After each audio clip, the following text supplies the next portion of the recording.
मैं फिर से हाज़िर हूँ एक नई कहानी के साथ। आपका स्वागत है आज की मोटिवेशनल कहानी में। बहुत पुरानी बात है कि किसी गांव में एक ज़मींदार रहता था। वह बहुत ही कंजूस था। वह अपने खेत जोतने के काम में जिसे भी रखता, वह कुछ समय के बाद ही काम छोड़कर भाग जाता था, क्योंकि ज़मीन जोतना, बीज बोना, पानी देना, इन सब कामों के लिए वह केवल खाने भर को ही देता था। फसल कट जाने पर वह खाने को भी नहीं देता था। इस ज़मींदार की कंजूसी के बारे में सारे गांव में चर्चा थी। एक समय ऐसा आया कि उसे खेतों पर काम करने के लिए आदमी ही मिलना मुश्किल हो गए। वह जिसे भी काम पर रखने की कोशिश करता, वह दुगने पैसे मांगता। उसी गांव में श्याम नाम का एक बहुत ही बुद्धिमान लड़का रहता था। उसने जब उस कंजूस ज़मींदार के बारे में सुना तो उसने उसे सबक सिखाने की सोची। वह एक आदमी को साथ लेकर ज़मींदार के पास पहुंचा। ज़मींदार ने उन्हें बैठने को कहा और उसने आने का कारण पूछा। श्याम ने बताया कि वह उसके खेतों पर काम करना चाहता है। इस पर ज़मींदार बोला कि तुम्हें पूरा साल काम करना पड़ेगा, बीच में भागोगे तो नहीं। इस पर श्याम ने जवाब दिया, तुम क्या दोगे ये बताओ, तभी मैं बताऊंगा। तो ज़मींदार बोला कि ये बात तो मैं तुम्हारा काम देखकर ही तय करूंगा। अगर अच्छा काम करोगे तो साल में 12 किलोग्राम चावल दूंगा, अगर नहीं तो 10 किलोग्राम ही दूंगा। कपड़े लत्ते भी मिलेंगे। उसकी बात सुनकर श्याम बोला कि अब आप मेरी भी शर्त सुन लें। मुझे मालूम है कि आप मज़दूरों को कम खाना तथा कम ही मजदूरी देते हो, इससे वह काम छोड़कर भाग जाते हैं। आप साल में मुझे एक बीज धान का देना, जिसे नीची ज़मीन में मैं खुद लगाऊंगा। एक बीज गेहूं का देना, जिसे मैं ऊंची ज़मीन में लगाऊंगा। पहनने को कपड़े देना, प्रतिदिन एक पत्तल चावल खाने को देना, एक पत्तल से अधिक नहीं खाऊंगा। इसके बाद अगर मैं दम भर काम ना करूं तो मेरे हाथ काट देना। तुम शर्त के विरुद्ध काम करोगे तो मैं तुम्हारा हाथ काट लूँगा। बोलो मंजूर है। जमींदार को बड़ा इससे क्या आपत्ति हो सकती थी। उसने उसकी शर्त मान ली। शाम ने मजदूरी करनी शुरू कर दी और जब वह खाना लेने के लिए हाजिर हुआ तो एक लंबा चौड़ा केले का पत्ता लेकर हाजिर हुआ। जमींदार ने जब केले का पत्ता देखा तो वह गुस्से में लाल होकर बोला कि तुम केले के पत्ते में चावल खाओगे, समझ क्या रखा है। पर मालिक शर्त तो यही थी। तो श्याम मुस्कुराकर बोला, हाँ यही थी। जमींदार ने झुंझलाकर उत्तर दिया। विवश होकर उसे केले के पत्ते में ही चावल देने पड़े। अब तो वह रोज़ ही केले के पत्ते में चावल खाता। रसोइये ने भी जमींदार से कहा, ये तो अजीब बात है, चावल बनाते बनाते मेरी हालत ख़राब है। हजूर, ये आप किस तरह के आदमी को पकड़ लाए हो। 10 आदमियों के चावल अकेले ही खा जाता है।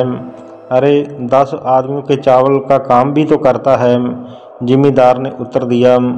ये बात सही थी कि श्याम काम में कोई भी कंजूसी नहीं करता था। वह सारे काम को अपने हाथों से पूरा करता। मजदूरी में वह एक गेहूं का दाना लेता। उसने मालिक से कहा कि मालिक, मैंने इस गोबर के ढेर में गेहूं का दाना बो दिया है। धान का बीज उसने नीची ज़मीन में बो दिया। गेहूं के पौधे में अनेक दाने निकले, उसी प्रकार धान के पौधे में भी अनेक दाने निकले।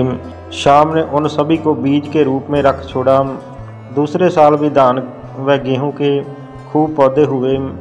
उसके अलावा उसे मजदूरी के रूप में एक एक बीज अलग भी मिलता था। उन बीजों को भी उसने अगले साल के लिए रख छोड़ा। धान बोने के लिए उसे शर्त के अनुसार नीची ज़मीन तथा गेहूं बोने के लिए ऊंची ज़मीन मिली। इस तरह 6 साल के अंदर मालिक के हाथों से सारी ही ज़मीन निकल गई। शाम ने नीचे की ज़मीन पर धान के पौधे लगा दिए तथा ऊपर गेहूं के। अंत में ज़मींदार ने पंचायत के आगे जाकर शिकायत की।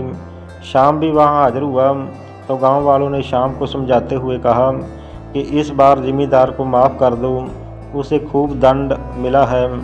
तो श्याम ने कहा कि इन्होंने गरीबों को बहुत सताया है, उन्हें ये भरपेट खाना तक भी नहीं देता था, दंड तो इन्हें मिलना ही था। अरे नहीं, इनको थोड़ी सी ज़मीन तो दे दो, पंचों ने श्याम को समझाया। श्याम बोला ठीक है, ये अपना हाथ काट कर दे दें।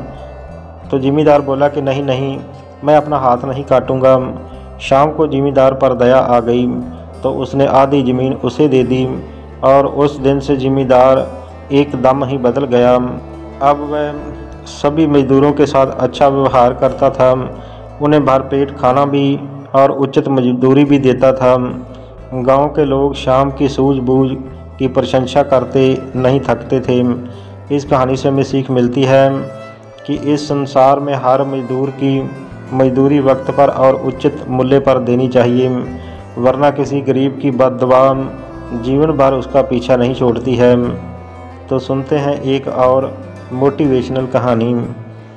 एक गांव में एक धनी राम नाम का एक व्यक्ति रहता था। वह सिर्फ नाम का ही धनी था। उसके आर्थिक जीवन में बहुत सी समस्याएं थीं। वह इतना निर्धन था कि कई बार तो उसे बिना कुछ खाए पिए ही सोना पड़ता था, लेकिन फिर भी वह किसी से कुछ भी नहीं मांगता था। वह रोज़ सुबह अपने घर से निकलता और कोई ना कोई छोटा मोटा काम करके अपना जीवन यापन करता था। वह अकेला था, इस वजह से उसका ख्याल रखने वाला भी कोई नहीं था। एक दिन वह रोजाना की तरह अपने घर लौट रहा था तो रास्ते में उसे एक जादू दिखाने वाला आदमी दिखता है। उसके चारों तरफ बहुत से लोगों की भीड़ होती है तो धनी राम भी लोगों के बीच में जाकर खड़ा हो जाता है।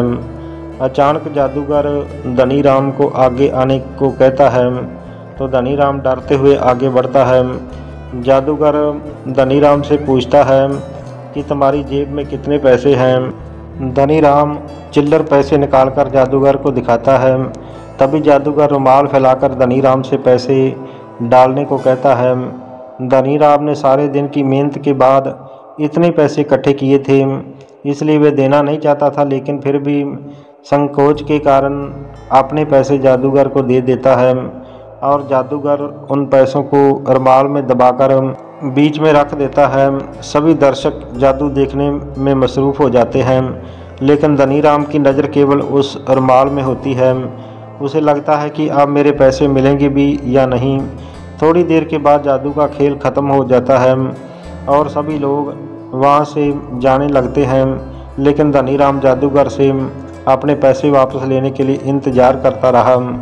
तभी जादूगर को जाता देख धनी राम आवाज़ लगाता है कि मेरे पैसे, लेकिन जादूगर बिना कुछ जवाब दिए ही आगे बढ़ता जाता है। धनी राम बहुत सहज व्यक्ति होता है, इसलिए वह जादूगर के पीछे नहीं भागता। उसे लगता कि जादूगर ने उसे बेवकूफ़ बनाया है और वह दुखी मन से अपने घर वापस आ जाता है। धनी राम घर आकर जैसे अपने कुर्ते की जेब में हाथ डालता है तो उसे वही जादूगर का रुमाल मिलता है जिसमें धनी राम ने पैसे रखे थे, और जैसे ही धनी राम रुमाल खोलता तो उसके पैसे दुगने हो चुके थे। धनी राम खुशी से उछल पड़ता है। उसके लिए तो उसके पैसे ही बहुत थे, लेकिन अब रुमाल में तो दुगने पैसे मिलने से उसकी खुशी भी दुगनी हो जाती है। धनी राम जल्दी से पैसे निकालकर रुमाल को नीचे फेंक देता है और जल्दी से खाना बनाने में लग जाता है। धनी राम बहुत खुश होता है, इसलिए जल्दी खा पी कर सो जाता है और सुबह उठकर जैसे ही वह जूते पहनने के लिए नीचे झुकता है, वह देखकर दंग रह जाता है कि उसके पास 3 जूते हो जाते हैं। दरअसल रात को जो रुमाल धनी राम ने फेंका था वह जूतों के ऊपर जा गिरता है और रुमाल की शक्ति की वजह से एक और जूता अतिरिक्त बन जाता है। धनी राम को ये चमत्कार समझ नहीं आता, इसलिए वह अपने दूसरे जूते को भी रुमाल से ढक देता है और जैसे ही वह रुमाल हटाता है तो एक और अतिरिक्त जूता बन जाता है। धनी राम अपने खेत में बैठकर सोचने लगता है कि अब मैं अमीर बन जाऊंगा। वह रुमाल की चमत्कारी शक्ति को समझ जाता है। उसके दिमाग में लालच जन्म ले लेता है। वह सोचता है कि क्यों ना मैं इससे सोने की अशर्फियों को दुगना करूं और धनवान बन जाऊं। धनी राम एक योजनाबद्ध तरीके से सुनार की दुकान पर जाता है। वहां सोने के सिक्के देखने को मांगता है। जैसे ही वह अपने रुमाल में सिक्के रखता है, वह 2 गुना हो जाते हैं। सुनार ये देखकर विचलित हो जाता है और वह धनीराम से रुमाल का रहस्य जानना चाहता था, लेकिन धनीराम मुस्कुराते हुए उसकी दुकान से अतिरिक्त सोने के सिक्के लेकर चला जाता है। धनीराम के जाते ही सुनार के दिमाग में उथल पुथल होने लगती है।